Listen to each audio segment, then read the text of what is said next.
The timing couldn't have been better for the launch of the Conscious Leadership Academy. The day before, South Africa heard that it had officially entered a technical recession. On the day of the launch, former Steinhoff boss Marcus Jooste testified in Parliament. The day after, the inquiry into state capture entered its 10th day.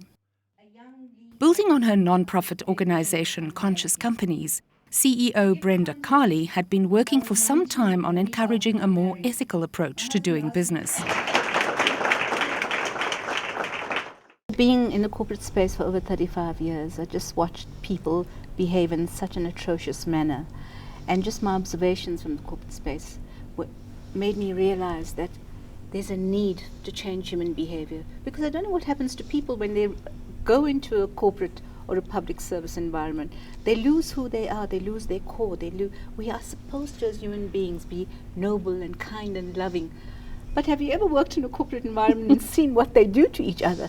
They make it okay to trample and stand on the shoulders of others to get ahead. Mm-hmm. And they use their positional power, especially if you're a manager, to not to influence and enrich, but rather they bully and they loot and they acquire.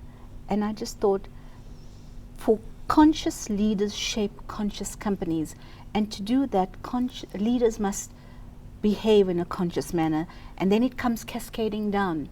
So I started Conscious Companies. It was a scribble on a page in the middle of the night when I wanted to retire. So unfortunately I can't at the moment because this has gained so much traction over the years. It's 3 years now and it's gained so much traction. And so more and more people are starting to realize that there's a different way of doing things, and there has to be a different way, otherwise the consequences will be dire. Just look at the environment we come from.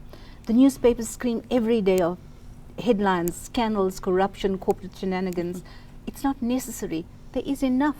Nature provides enough abundance for everyone, yet children still go hungry to bed. It shouldn't be like that. And that comes out of conscious leadership. So we have to, as human beings, change behavior.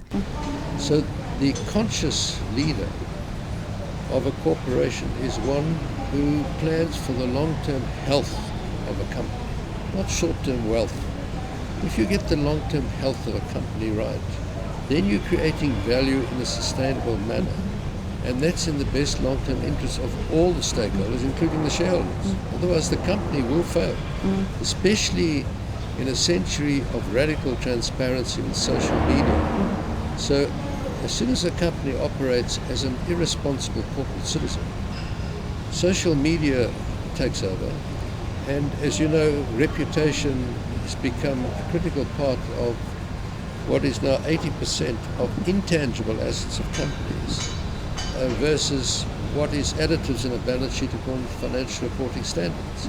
So we're in a century of intangible assets with radical transparency, reduced natural assets, increased demand for product, and that is the global reality. So with climate change and all these things, these are drivers of changing the corporate mind. And the corporate mind can no longer plan just on the financials. What has happened in South Africa, particularly for young millennials, Gen Z, they are having a look and they're saying the old order didn't work.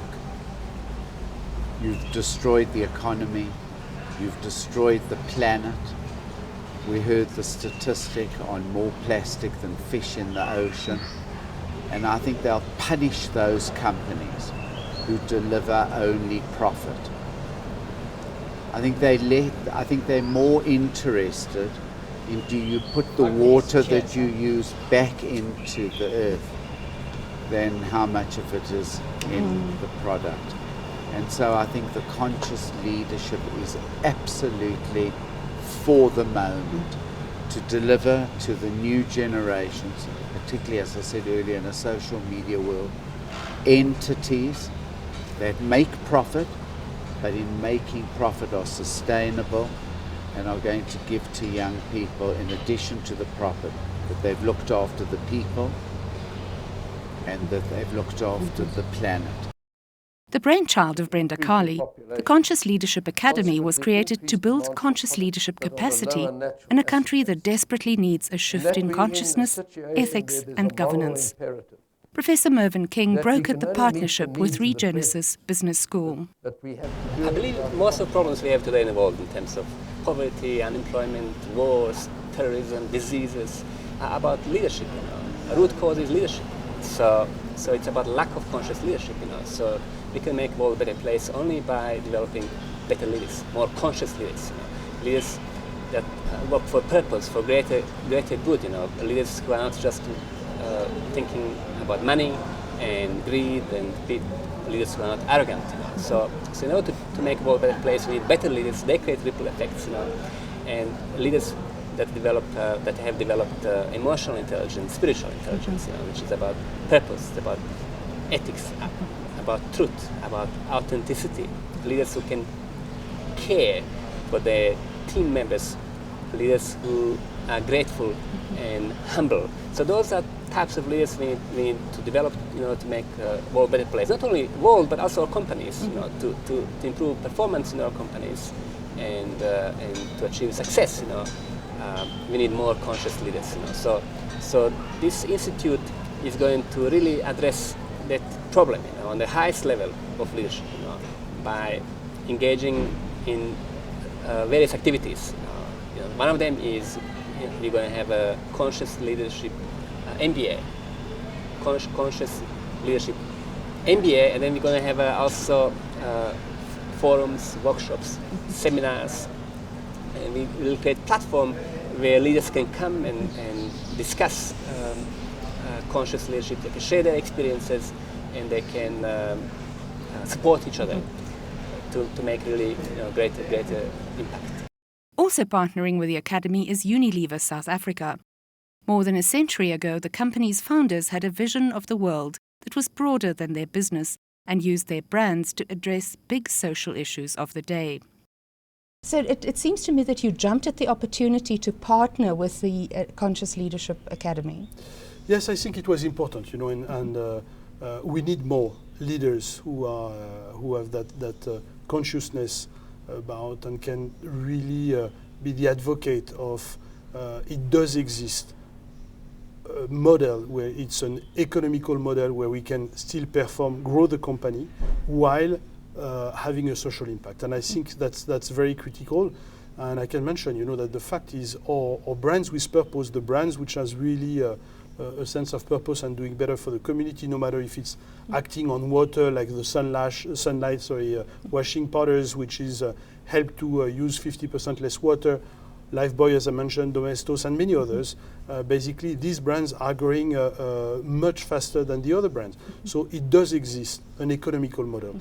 And we need more leaders, we need more conscious leaders to transform that world, as well as we need us as Unilever more partners, because it's a part of the SDG 17 where we need this partnership to create a stronger, bigger impact and develop a brighter future for all South Africans. It's absolutely critical, both in the public and private sector, that we have conscious leaders. And by conscious leaders, I mean those who appreciate that they have to develop a business model, or the way they do business, or the way a department in government operates, that it has a positive impact on these three critical dimensions for sustainable development. Because the reality is we do have climate change. We do have global financial crises. We do have a situation where we are in a resource-constrained world. We do have a world where we've got to control our emissions. So these are realities. And so much so that the United Nations, some 7 years ago, developed the principles of responsible investment. So even in capital markets today, if you and I are directors of a company, let's say a state-owned company in South Africa, let's say Eskom. Eskom used to issue bonds which went into the capital markets of the world with a particular coupon, and there was bidding for those bonds. And so they raised capital to carry on the business of producing energy for South Africa.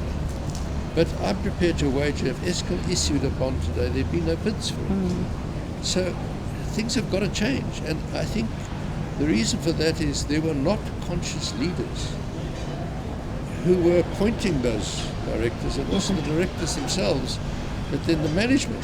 So the evidence says, I've got no personal knowledge, so the evidence said they were acting on a basis of self-enrichment, self-gratification, and did away with self-concern. So I always tell students there's a river called the Self-River, S-E-L-F. And as directors, you have to cross that Self-River where you leave behind self-concern, so you take risk for reward, although it might damage you, you might one day be sued. None of us get our business judgment calls right 10 out of 10. But we have to take risk for reward. That's why your trustees of your pension fund invest in the equity of companies.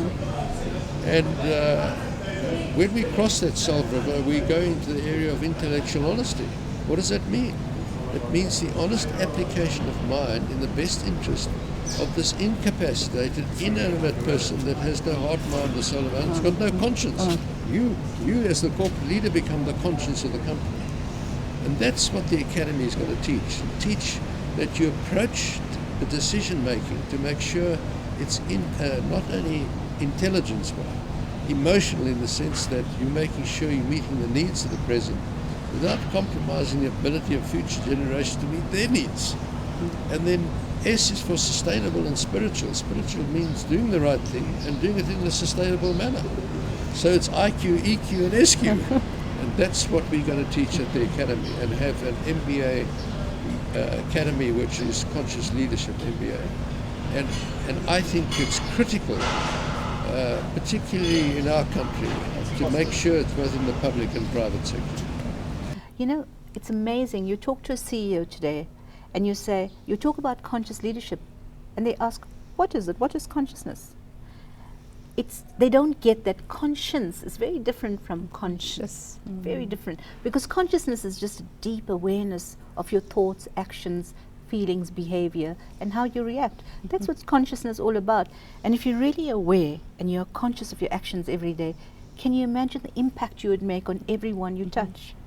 In order to bring that across, what kind of faculty are you bringing in? There's very in-depth knowledge of mindfulness, of yoga practice, of conscious leadership. So the faculty EQ, SQ, which is spiritual intelligence, emotional intelligence, how to align profit with value creation, how to align productivity with work ethic, getting the big picture as you as the human being put in a special space in a corporate environment, in a position of power where you can not only gain benefit, because there's always self-interest, but also to be able to reach out and uplift and help others. And how long do you think it will take for this to start having a broader impact on South African society? I think it started having an impact already. When I call for nominations for the Conscious Companies Awards each year, I've seen an exponential growth. So last year we had 82 nominations, small, big, huge companies. Luco from Unilever was one of our finalists. And so they really get the consciousness. And those who do not make it to the final 6, they come back to me and say, why didn't I make it? And that's why the need arose for the Conscious Leadership Academy.